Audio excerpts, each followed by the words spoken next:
నలుడు అనే సామాన్య కుటుంబీకునికి భద్ర అనే కన్యక కుమార్తెగా జన్మించింది. సర్వశుభ లక్షణాలతో పాటు దివ్యజ్ఞాన సంపన్నురాలుగా జన్మించిన ఆమెను పెళ్లి రాగానే వివాహ ప్రయత్నాలు చేసాగాడు తండ్రి.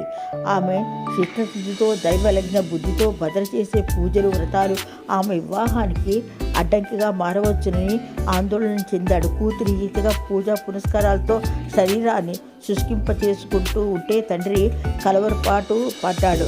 పితృదేవా, నేను చేసే పూజలు వ్రతాలు స్వామి కోసమే. నీవు నాకు వివాహం చేయి నిశ్చయించిన వ్యక్తి సామాన్యుడిగా ఉండరాదు. నీకు అటువంటి పురుషోత్తం తెచ్చి నాకు పతిగా ఇవ్వగల సామర్థ్యం లేదు కనుక నాకు నేనే నా పతిదేవుని ఎంచుకుంటాను. తండ్రి విష్ణుమూర్తికి నమస్కరించని వారి దేహం వ్యర్థము, హరినామ స్మరణం చేయని జీవితం వ్యర్థము. అన్ని పుణ్యాలకు కన్నా హరినామ స్మరణము మిన్న. భద్ర వల్ల ఈ జీవన సాఫల్యం బోధన విన్న తండ్రి సైతము కూతురి మార్గాన